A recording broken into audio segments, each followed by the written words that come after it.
Good afternoon, students. This is Rachna Rai Sharma, Assistant Professor Community Health Nursing in Metro College of Nursing. So this video I am recording for GNM first year students as a purpose of revision of Unit 1, that is the Introduction to Community Health Nursing. In that we have covered in our last lecture the concept of community health and community health nursing. In today's lecture I will discuss about determinants of health. What are the determinants of health? So basically determinants कहते किसको हैं? जिनसे हमें health के बारे में पता लगे, जिन फैक्टर्स की वजह से हमें हेल्थ के बारे में पता लगे. किसकी हेल्थ के बारे में पता लगे? किसी भी इंडिविजुअल की, यानी कि किसी भी पर्सन की, किसी भी फैमिली की हेल्थ के बारे में, या एट लार्ज अगर हम बात करें तो कम्युनिटी की हेल्थ के बारे में जिन फैक्टर्स से हमें पता लगे उनको कहते हैं हम डिटर्मिनेंट्स ऑफ हेल्थ. तो डिटर्मिनेंट्स ऑफ हेल्थ दो तरह के होते हैं. एक होता है इंट्रिंसिक फैक्टर्स होते हैं, एक होते हैं हमारे एक्सट्रिंसिक फैक्टर्स. इंट्रिंसिक मतलब इन मतलब अंदर, एक्सट्रिंसिक एक्स मतलब बाहर. ठीक है. तो इंट्रिंसिक किसी भी इंडिविजुअल के अंदर जो फैक्टर्स इन्वॉल्व होते हैं, ठीक है, उनको वो आ गए इंट्रिंसिक में. किसी भी इंडिविजुअल फैमिली या कम्युनिटी से बाहर के जो फैक्टर्स जो हेल्थ को अफेक्ट कर रहे हैं वो आ गए हमारे एक्सट्रिंसिक फैक्टर्स में. अब पढ़ते हैं हम इंट्रिंसिक और एक्सट्रिंसिक फैक्टर्स होते क्या क्या है. ठीक है. तो intrinsic factors with in the individual, family या कम्युनिटी, किसी भी पर्सन के अंदर के फैक्टर्स, किसी भी फैमिली के अंदर के फैक्टर्स या किसी भी कम्युनिटी के अंदर के फैक्टर्स, इंटरनल फैक्टर्स, उनको कहते हैं हम इंट्रिंसिक फैक्टर्स. और इसमें क्या क्या आएंगे? जैसे कि किसी भी ह्यूमन बीइंग, यानी कि किसी भी मनुष्य के बायोलॉजिकल एस्पेक्ट्स और लाइफस्टाइल उसका, कि भाई उसके जो अंदर, जो शरीर के अंदर जो भी संरचना है उसकी, वो चीज़ देखेंगे हम कि उसके बॉडी में चल क्या रहा है, वो चीज़ उसकी हेल्थ को अफेक्ट कर रही है, या फिर उसका खुद का जो लाइफस्टाइल है, रहने सहने का ढंग है, वो उसकी हेल्थ को अफेक्ट कर रही है. ये दो चीज़ें हो सकती हैं इंट्रिंसिक में. उसके बाद है एक्सट्रिंसिक फैक्टर्स. एक्सट्रिंसिक फैक्टर्स किसी भी इंडिविजुअल, फैमिली या कम्युनिटी के बाहर का एक्सटर्नल जो फैक्टर्स है जो उनकी हेल्थ को अफेक्ट कर रही हैं, उनको कहते हैं हम एक्सट्रिंसिक फैक्टर्स. इसमें क्या क्या आएगा? कोई भी एनवायरनमेंट से रिलेटेड जो फैक्टर्स होंगे या कोई रिसोर्सेज से रिलेटेड जो फैक्टर्स होंगे वो आते हैं हमारे एक्सट्रिंसिक में. अब ये डिवीज़न किस तरह से की गई है? जो इंट्रिंसिक फैक्टर्स हैं वो, उसमें दो तरह की डिवीज़न है. एक तो ह्यूमन बायोलॉजी. ह्यूमन बायोलॉजी में मनुष्य के जो शरीर की संरचना है वो पढ़ते हैं हम, जो अंदर के जो ह्यूमन बॉडी के जो इंटरनल फैक्टर्स है उसकी वजह से जो हेल्थ अफेक्ट हो रही है. एक तो ह्यूमन बायोलॉजी, और दूसरा है लाइफस्टाइल. किसी भी ह्यूमन बीइंग का लाइफस्टाइल कैसा है, ये इफ़ेक्ट करता है हेल्थ को. एक्सट्रिंसिक में एनवायरनमेंट हो गया एक हमारा, दूसरा हेल्थ सर्विसेज होगी कि हेल्थ सर्विसेज जो हमारे पास या तो किसी भी पर्सन को वो अवेलेबल है या नहीं है. ठीक है. हेल्थ सर्विसेज की फैसिलिटी उनको प्रोवाइड हो रही है, नहीं हो रही है, या उनका सोशियो इकोनॉमिक स्टेटस कैसा है, वो अफोर्ड कर सकते हैं हेल्थ फैसिलिटीज़ या नहीं कर सकते, या वहाँ तक जाने के लिए ट्रांसपोर्टेशन फैसिलिटी हो गई. ठीक है, कि वो अवेल कर पाए उस सर्विस को या नहीं कर पाए. ठीक है. तो ये सारे फैक्टर्स हैं जो हमें ये बताते हैं कि इन फैक्टर्स की वजह से हेल्थ अफेक्ट होती है किसी भी इंडिविजुअल की, फैमिली की या किसी कम्युनिटी की. ह्यूमन बायोलॉजी सबसे पहले हम पढ़ेंगे. ये चार चीज़ें हम एक एक करके पढ़ेंगे. सबसे पहले ह्यूमन बायोलॉजी, फिर हमारा लाइफस्टाइल हो गया, उसके बाद आता है हमारा एनवायरनमेंट, और लास्ट नंबर पे हम पढ़ेंगे हेल्थ सर्विसेज. ठीक है. सबसे पहले ह्यूमन बायोलॉजी में क्या देखते हैं हम कि भाई जेनेटिक इनहेरिटेंस कैसी है, जीन्स कैसे हैं उसके अंदर, जो ह्यूमन बॉडी में जीन्स होते हैं, हमारे जो ह्यूमन बॉडी है ये क्रोमोसोम्स और जीन्स से मिलके बनी है, ठीक है। तो जेनेटिक इनहेरिटेंस कैसा है, उसके बाद जेनेटिक इनहेरिटेंस में बेसिकली हम क्या देखते हैं, उनका फिज़िकल करेक्टरिस्टिक्स, शारीरिक जो उसके करेक्टरिस्टिक्स हैं वो देखते हैं, और इंटेलेक्चुअल करेक्टरिस्टिक्स देखते हैं, यानी इंटेलिजेंस, बौद्धिक क्षमता देखते हैं, ठीक है। उनकी फ़िज़िकल एबिलिटी और उनकी जो है इंटेलिजेंस यानी इंटेलेक्चुअल एबिलिटी, बौद्धिक क्षमता हम देखते हैं जेनेटिक इनहेरिटेंस में। एज भी अफेक्ट करती है। अब आपने देखा होगा जो छोटे बच्चे होते हैं और जो एल्डरली पीपल होते हैं, वो लोगों की इम्यून सिस्टम जो है काफ़ी वीक होता है, इम्यूनिटी कम होती है उनकी, तो they are more prone to get any disease, ठीक है, या उनका रिस्क ज़्यादा है किसी भी बीमारी को होने का। तो एज अफेक्ट करती है हमारी हेल्थ को। उसके बाद आता है रेस मतलब जैसे कि किसी प्रजाति जिसे हम कहते हैं, किसी पर्टिकुलर रेस के लोगों को किसी पर्टिकुलर बीमारी होने का खतरा ज़्यादा होता है, उनमें ज़्यादा पाई जाती है वो बीमारी, ठीक है। अभी हम एक एक करके ये भी पढ़ेंगे, जेनेटिक इनहेरिटेंस, एज, रेस, और चौथा है हमारा सेल्फ कंसेप्ट, कि जो पर्सन है, कोई भी इंडिविजुअल है, उसका अपने बारे में क्या ख्याल है, ठीक है। तो एक एक करके हम पढ़ते हैं। सबसे पहले जेनेटिक इनहेरिटेंस। जेनेटिक इनहेरिटेंस में हम फिज़िकल कैरेक्टरिस्टिक्स और इंटेलेक्चुअल पोटेंशियल्स देखते हैं इंडिविजुअल के, फिज़िकल कैरेक्टरिस्टिक्स, ठीक है, और उसका जो है बौद्धिक क्षमता है वो हम देखेंगे।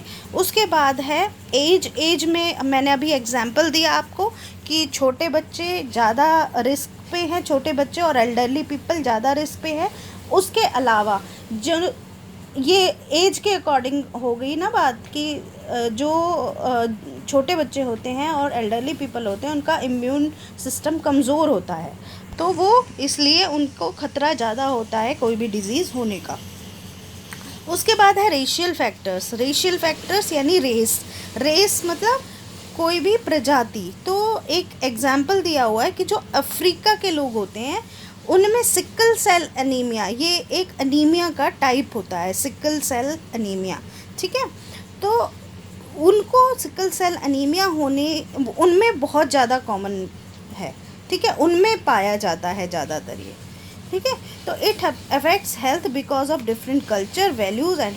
क्यों होता है ऐसा, एक पर्टिकुलर रेस के लोगों को एक पर्टिकुलर बीमारी उनमें क्यों पाई जाती है, क्योंकि उनका रहने सहने का ढंग अलग है, ठीक है, उनका जो लाइफस्टाइल है, उनका हेल्थ के रिगार्डिंग एटीट्यूड अलग है, ठीक है, एजुकेशन इफ़ेक्ट करती है इसमें। तो ये कई सारे फैक्टर्स हैं जो जिसकी वजह से एक पर्टिकुलर रेस में एक पर्टिकुलर बीमारी पाई जाती है। उसके बाद आता है हमारा सेल्फ कंसेप्ट, चौथा जो नंबर है हमारा ह्यूमन बायोलॉजी में। तो सेल्फ कंसेप्ट में किसी भी पर्सन का अपने बारे में परसेप्शन क्या है, अपने बारे में क्या राय है उसकी, अपने फिज़िकल कैरेक्टर एबिलिटी के बारे में, ठीक है, अपनी इंटेलेक्चुअल यानी इंटेलिजेंस यानी कि बौद्धिक क्षमता के बारे में, और अपनी सोशल एबिलिटी, सोसाइटी में उसके जो है जान पहचान या सोसाइटी में उसकी कितनी चलती है, इस चीज़ के बारे में। तो अब सेल्फ कंसेप्ट का मतलब है अपने खुद के बारे में उसकी क्या राय है, ठीक है। इससे उसकी मेंटल हेल्थ प्रभावित होती है। सेल्फ कंसेप्ट इसमें इसलिए दिया गया है कि उससे पर्सन की मेंटल हेल्थ पे फ़र्क पड़ता है। और कुछ और फैक्टर्स भी होते हैं ह्यूमन बायोलॉजी में, जैसे कि physiological status of the human being, उसका जो बॉडी का फंक्शनल स्टेटस है वो कैसा है, किसी भी मनुष्य की बॉडी का जो ऑर्गन्स हैं वो किस तरह से काम कर रहे हैं, ठीक है, उसके जो ऑर्गन हैं वो हेल्दी हैं या नहीं है, उनका फंक्शन अच्छे से हो रहा है नहीं हो रहा है, तो ये फिजियोलॉजिकल स्टेटस में आ गया। फिर प्री पैथोलॉजिकल कंडीशन, यानी कि बीमारी से पहले की कंडीशन क्या थी उसकी, प्री मतलब पहले, पैथो मतलब बीमारी से पहले की कंडीशंस क्या थी उसकी, उस पर भी डिपेंड करता है हेल्थ। उसके बाद आता है सेकंड जो है हमारा एनवायरनमेंट। ये हमारा एक्सट्रिंसिक फैक्टर का एक पार्ट है। एक्सट्रिंसिक फैक्टर्स में आता है एनवायरनमेंट। एनवायरनमेंट में हम देखते हैं कि फिज़िकल एनवायरनमेंट हो गया हमारा, बायोलॉजिकल एनवायरनमेंट हो गया और हमारा सोशल एनवायरनमेंट हो गया। ये 3 चीज़ें देखते हैं। उसके अलावा एनवायरनमेंट को हम 2 तरह से और डिवाइड करते हैं। एक होता है माइक्रो एनवायरनमेंट और दूसरा होता है मैक्रो एनवायरनमेंट। एक एक करके पढ़ेंगे। सबसे पहले माइक्रो एनवायरनमेंट क्या होता है हमारा। माइक्रो एनवायरनमेंट, माइक्रो मतलब छोटा, मतलब एक नियम, एक लिमिटेड जो है दायरा होता है, एक लिमिटेड जो एक अपने आसपास का एरिया, ठीक है, जितना जो कोई भी पर्सन है उसका जो घर का एनवायरनमेंट है, उसका जो काम करने का एनवायरनमेंट है, काम करने की जगह है जहाँ, वहाँ का एनवायरनमेंट, और उसका सोसाइटी और कल्चरल जो एक्टिविटीज़ है वो एनवायरनमेंट कैसा है, सोसाइटी आस पड़ोस कैसा है उसका, इसमें सब में आता है ये माइक्रो एनवायरनमेंट। ठीक है। मैक्रो एनवायरनमेंट क्या होता है। मैक्रो एनवायरनमेंट उसके इसके अलावा जो बाकी जो बचा हुआ जो आसपास का एनवायरनमेंट है उसको कहते हैं हम macro environment. Outside the home environment is called as macro environment. ठीक है। अब हम पढ़ेंगे कि फिज़िकल, बायोलॉजिकल और सोशल एनवायरनमेंट क्या क्या होते हैं।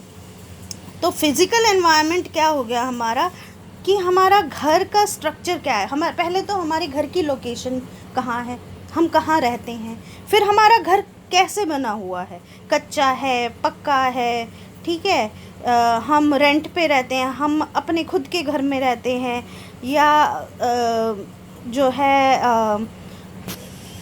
घर में साफ़ सफाई कैसी है, ठीक है, एक घर में कितने लोग रहते हैं। हो सकता है कई जगह ऐसे होता है कि एक कमरे में 10 लोग रहते हैं, ठीक है, और कई जगह होता है कि हर एक पर्सन के घर में जितने भी फैमिली मेम्बर्स हैं उनके लिए अलग अलग रूम्स होते हैं। तो इट डिपेंड्स, ये सारा आता है फिज़िकल एनवायरनमेंट में।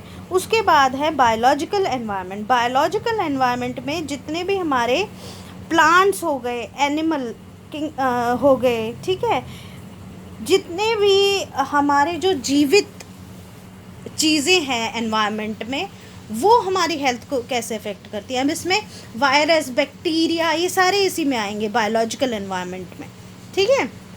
इसमें प्लांट्स अगर कहीं जो रेगिस्तान में है, ठीक है, वहाँ पे प्लांट्स नहीं है, वहाँ बारिश कम होगी, वहाँ लोगों की को जो है डिहाइड्रेशन और इस तरह की शिकायतें ज़्यादा, इस तरह से हेल्थ उनकी, डायरिया हो गया, ठीक है, ये चीज़ें ज़्यादा मिलेंगी। पानी की कमी से जो प्रॉब्लम्स हैं वो ज़्यादा देखने को मिलेंगी।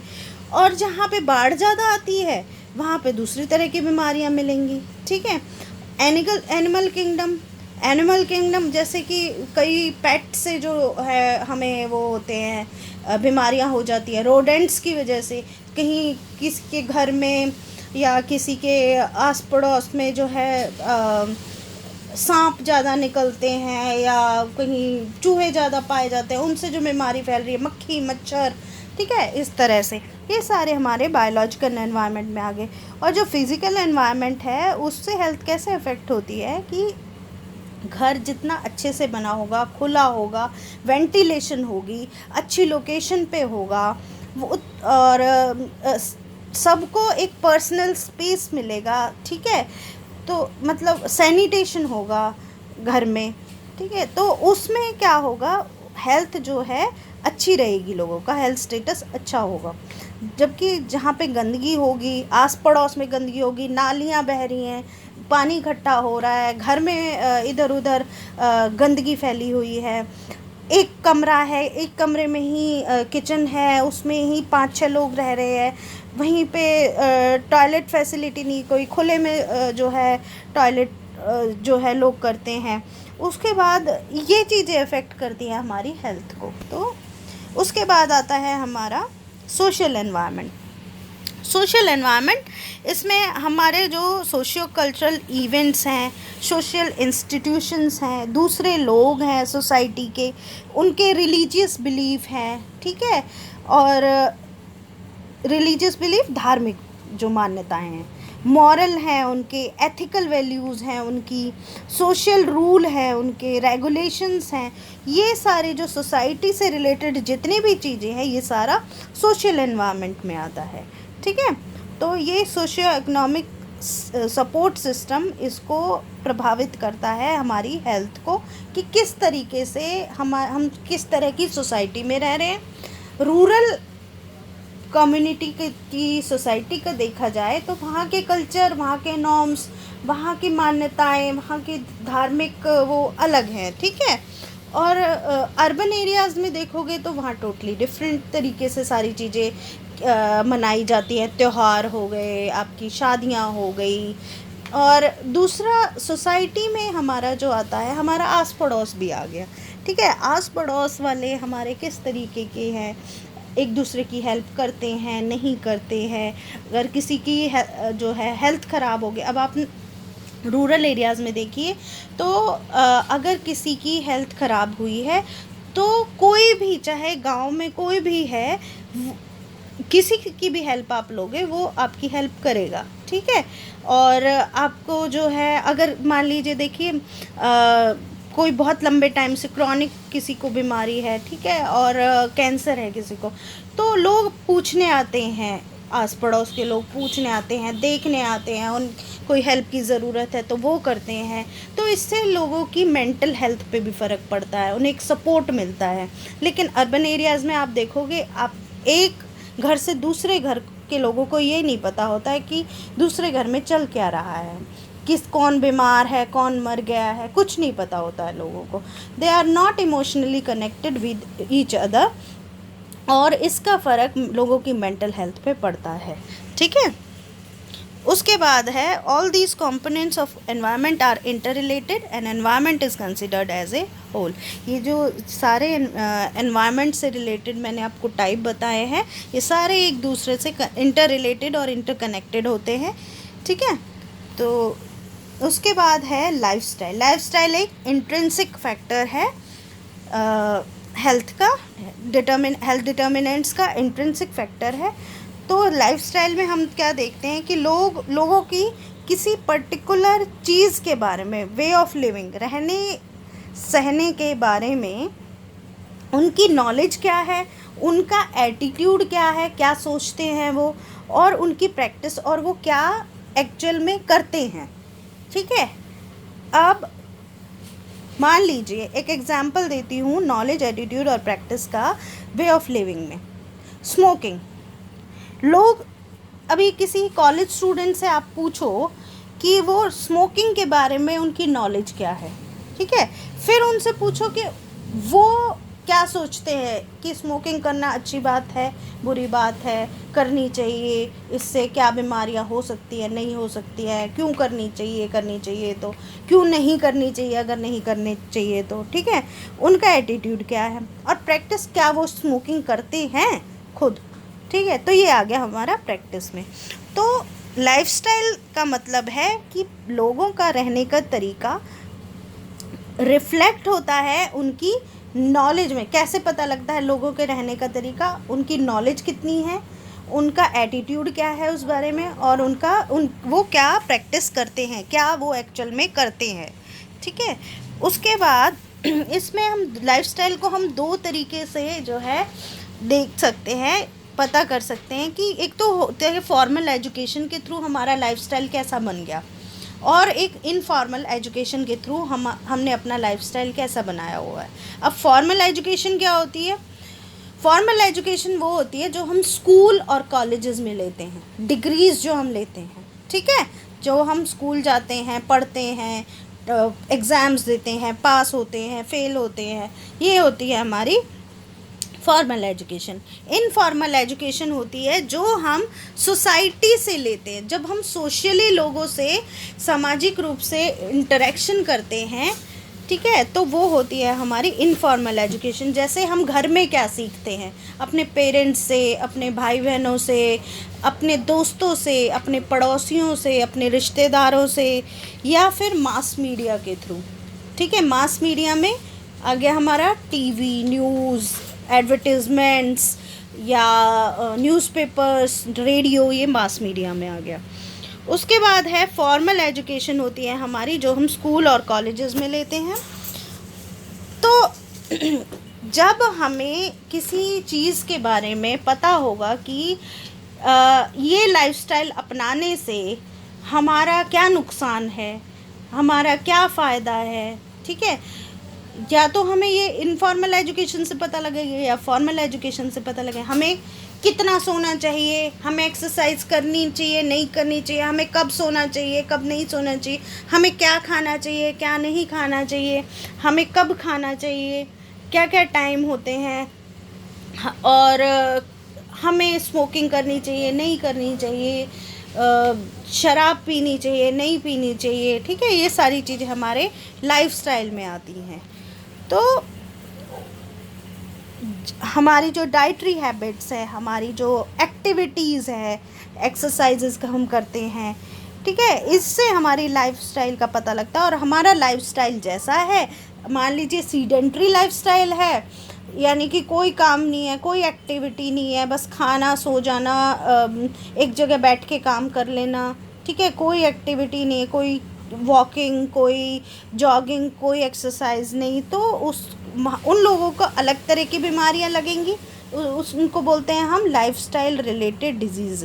अगर किसी को डाइटरी कंडीशंस की वजह से, डाइटरी जो हैबिट्स की वजह से अगर कोई डेफिशिएंसी हो गई, मान लीजिए कोई दूध ही नहीं पीता है बच्चा, ठीक है, तो उसमें कैल्शियम की कमी मिल सकती है, ठीक है।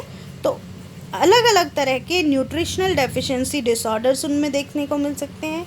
या फिर आपका लाइफस्टाइल ऐसा है कि आपको हाथ धोने की आदत ही नहीं है, ना आप खाना खाने से पहले हाथ धोते, ना आप खाना खाने के बाद हाथ धोते हैं, ना आप वॉशरूम यूज़ करके हाथ धोते हैं, तो आपको जो है कंटेजियस डिजीज़, यानी कि संक्रमण, इन्फेक्शन हो सकते हैं किसी भी तरह के, ठीक है, चाहे वो खाने के थ्रू हो सकते हैं, ठीक है। आप गंदे हाथों से आपने खाना खा लिया, ऐसे ही आपके हाथों में दुनिया भर के जो है डर्ट, माइक्रो ऑर्गेनिजम्स वो हैं, अब वो सारे आपके पेट में चले गए, तो अब इन्फेक्शन होगा। तो ये चीज़ें हैं लाइफस्टाइल रिलेटेड जो अफेक्ट करती हैं हमारी हेल्थ को। अब फोर्थ जो हमारा एक्सट्रिंसिक फैक्टर है, that is health and health allied sources, यानी कि हेल्थ सर्विसेज हमारी। तो हेल्थ सर्विसेज हो गई इसमें दूसरी। सोशियो इकोनॉमिक कंडीशन कैसी है लोगों की, ठीक है, अभी हम एक एक करके इनको एलेबोरेट करेंगे, इनके बारे में डिस्कस करेंगे।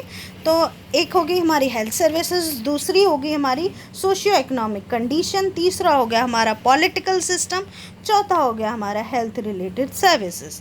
तो एक एक करके अभी हम पढ़ते हैं। हेल्थ सर्विसेज में हम देखते हैं कि जो डायरेक्टली हमें हेल्थ सर्विसेज मिल रही हैं, क्या हमारे आसपास, आप जहाँ रह रहे हो उसके आसपास हेल्थ सर्विसेज हैं, वो अवेलेबल हैं या नहीं हैं। फिर आता है हमारा सोशियो इकोनॉमिक कंडीशन। अब सोशियो इकोनॉमिक कंडीशन आपकी कैसी है, लो सोशियो इकोनॉमिक स्टेटस है आपका, मिडिल क्लास है, हाई है, कैसा सोशियो इकोनॉमिक स्टेटस है, क्या आप उन हेल्थ सर्विसेज को अफोर्ड कर सकते हो या नहीं, ठीक है। अब जो अर्बन एरियाज़ में लेबर क्लास जो रह रही है, क्या वो प्राइवेट हॉस्पिटल्स की हेल्थ सर्विसेज को अफोर्ड कर सकती है, नहीं कर सकती, ठीक है। तो नहीं कर सकती तो वो गवर्नमेंट में जाएगी। गवर्नमेंट के अपने अलग जो है प्रॉस एंड कॉन्स है, प्रॉस एंड कॉन्स मतलब उनकी फ़ायदा और नुकसान है, ठीक है। तो गवर्नमेंट हॉस्पिटल में उनके फ़ायदा तो ये है कि उनका जो है इलाज मुफ्त में हो जाएगा, लेकिन नुकसान क्या है, वहाँ पे उनको और ज़्यादा इन्फेक्शन का खतरा होगा, वहाँ पे उनका टाइम वेस्ट होगा, वहाँ पे उनको जो है बहुत टाइम में उनका नंबर आएगा, बहुत लोग होते हैं दिखाने के लिए, ठीक है। तो ये चीज़ है सोशियो इकोनॉमिक कंडीशंस, जिनकी वजह से जो है हेल्थ आपकी अफेक्ट होती है, ठीक है। हेल्थ, उसके बाद है हमारा एजुकेशन। अगर आप एजुकेटेड हैं तो आप अपनी हेल्थ को प्रमोट करने में जो है खुद इंटरेस्ट शो करेंगे।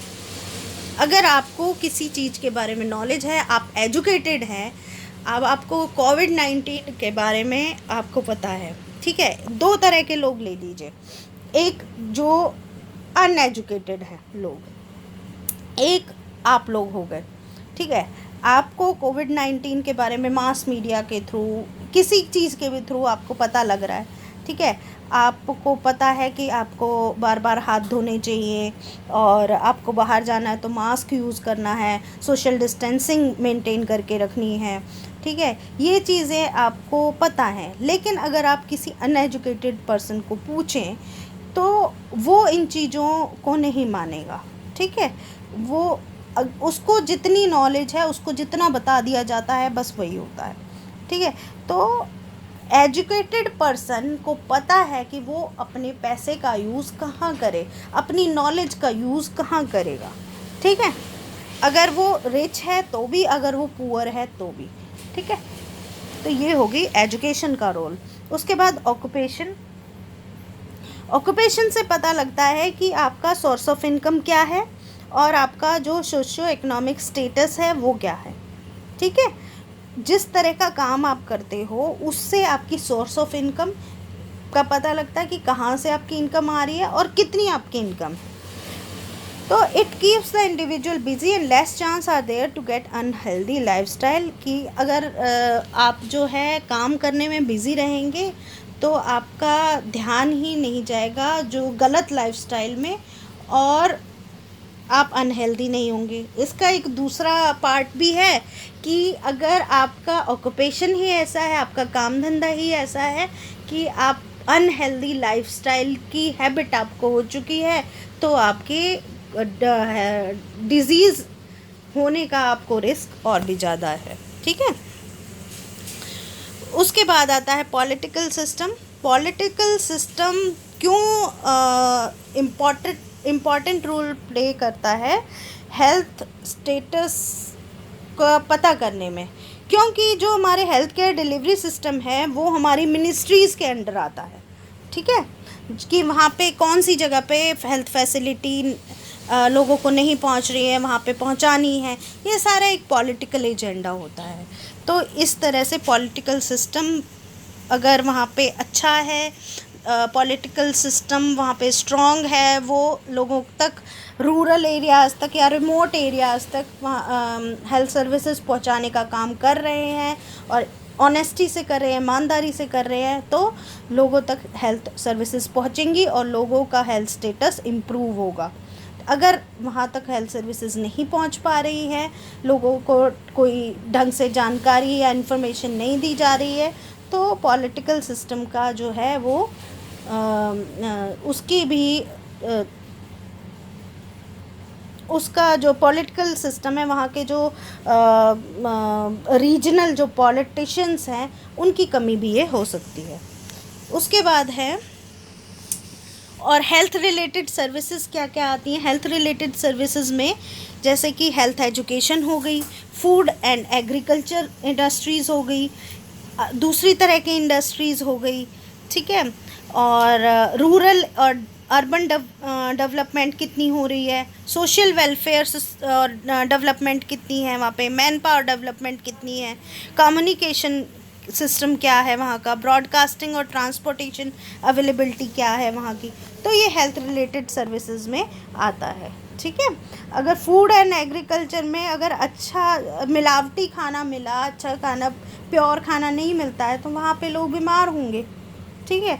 तो ये फूड एंड एग्रीकल्चर इंडस्ट्री के ऊपर भी जो है हेल्थ सर्विसेज का कमांड होना चाहिए। इंडस्ट्रीज़ होगी, ज़्यादा इंडस्ट्रियल जो एरिया होते हैं वहाँ पे पॉल्यूशन ज़्यादा होता है, ठीक है। Rural and urban development, rural areas में क्या डेवलपमेंट हो रही है उससे भी हेल्थ अफेक्ट होती है। अर्बन डेवलपमेंट, अर्बन एरियाज़ में क्या डेवलपमेंट है, पेड़ पौधे काटे जा रहे हैं, अर्बन एरिया डेवलप किया जा रहा है, तो वहाँ पे दूसरी तरह की हेल्थ प्रॉब्लम्स मिलेंगी। Social welfare and man power development, ठीक है, सोसाइटी के वेलफेयर के लिए जो काम किए जाते हैं वो कितना है। मैन पावर डेवलपमेंट, कितना जो है मैन पावर जो लोगों से जो काम लिया जाता है वो कितना है।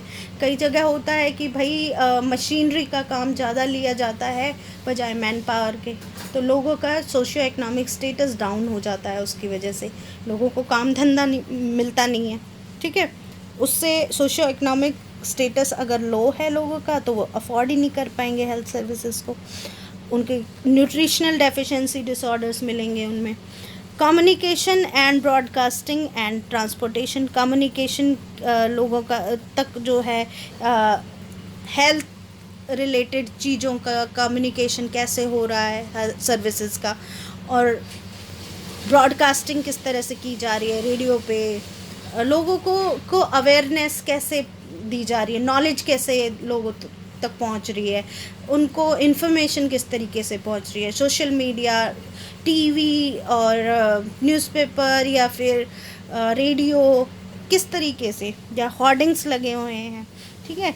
ये सारी चीज़ें अफेक्ट करती है कि खाली आपने जो है अर्बन एरियाज़ में जो है होर्डिंग्स लगा दिए, या ब्रॉडकास्टिंग है सिर्फ अर्बन एरिया में, और रूरल एरिया तक पहुंच ही नहीं रही किसी भी कोई भी हेल्थ रिलेटेड इन्फॉर्मेशन, तो ये चीज़ें अफेक्ट करती हैं हेल्थ को। ट्रांसपोर्टेशन क्या है, वहाँ पे गवर्नमेंट की बस सर्विसेज, पब्लिक ट्रांसपोर्ट है नहीं है, लोग अगर कोई इमरजेंसी हो गई तो कहाँ लोग लेके जाएंगे अपने